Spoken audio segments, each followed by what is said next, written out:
Shri Venkateswara gold తాకట్టులో ఉన్న మీ బంగారాన్ని విడిపించి కొనబడును.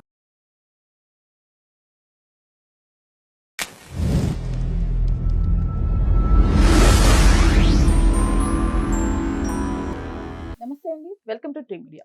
మనతో పాటు senior journalist, political analyst doctor Durga Vadlamani గారు ఉన్నారు. మేడం నమస్కారం. నమస్తే అండి. మేడం, కోవా బంద్ ఈ ఇష్యూ పైన మొత్తం అంతా వైరల్ అవుతోంది. కొంతమంది అతనికి సపోర్ట్ గా వీడియోస్ చేస్తూ పెడుతున్నారు, కొంతమంది విమర్శిస్తున్నారు.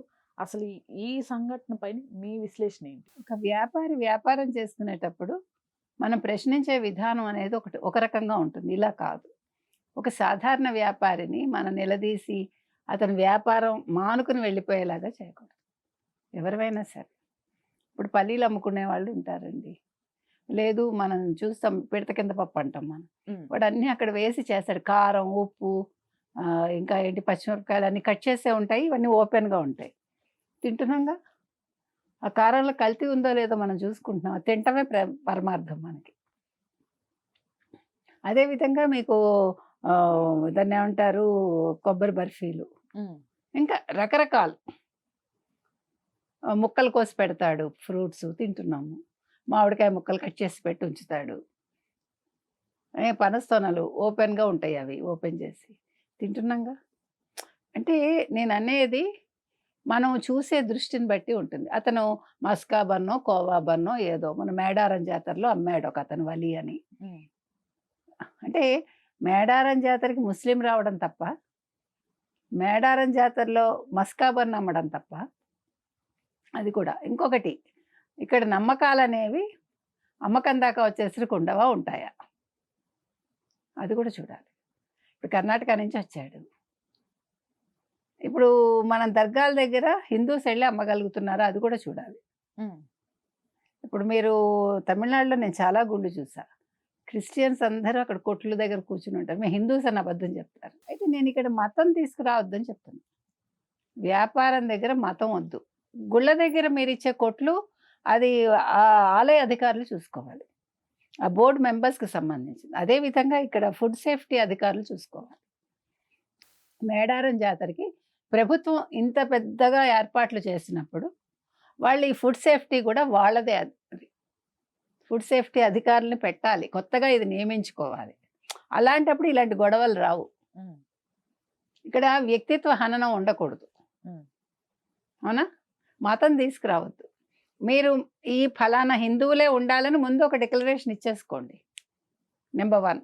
నెంబర్ 2, ఎవరు ఏ ఫుడ్ పెట్టినా టెస్ట్ చేయడానికి ఒక మనిషిని పెట్టండి, అధికారిని. అంతే తప్ప మనం గుంపుగా వెళ్ళి వాళ్ళ మీద పడిపోయి, ఇప్పుడు హిందువులు సాధించేది ఏంటి ఫైనల్గా, వీళ్ళు చెడ్డవాళ్ళు అనే ఒక ముద్ర తప్ప ఇంకేమైనా వచ్చిందా మీకు?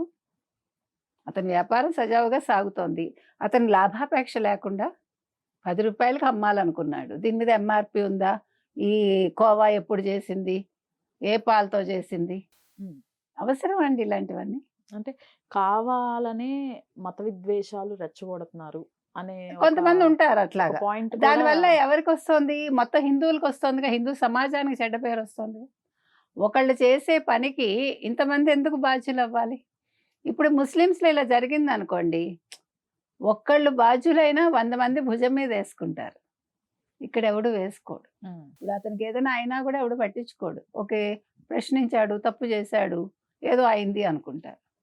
నేను అంటున్నది మీకు అర్థమైంది కదా, మనకి ప్రశ్నించే అధికారం ఉందని ఎవరిని అడగాలో వాళ్ళని అడగాలి తప్ప ఆ చిరు వ్యాపారం మీద మన ఇది చూపించక్కర్లా. ఇప్పుడు అతనికి ఎంత మద్దతు వచ్చింది, ఎంతమంది ఆర్థిక సాయం చేశారు తెలుసా?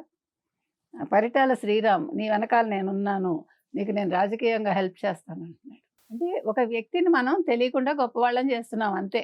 అల్టిమేట్గా జరుగుతున్నది ఏంటి, మీరు ఒక నిజాన్నో అబద్ధాన్నో వెలికి తీయాలనుకోవడంలో మీరు చెడ్డవాళ్ళు అయ్యి ఇంకొక వ్యక్తిని గొప్పవాడిని చేశారు తప్ప ఇక్కడ ఆ క్వాలిటీ అనేది బయటికి రాలా. అందరూ కొనుక్కొని తిన్నారు. ఒకవేళ హలాల్ చేస్తే కనుకైతే అది కూడా మీరు ఫుడ్ సేఫ్టీ అధికారి ద్వారా కనుక్కోండి, అప్పుడు మీరు తినకండి. ఇప్పుడు మిమ్మల్ని ఎవడు బలవంతం చేయడుగా.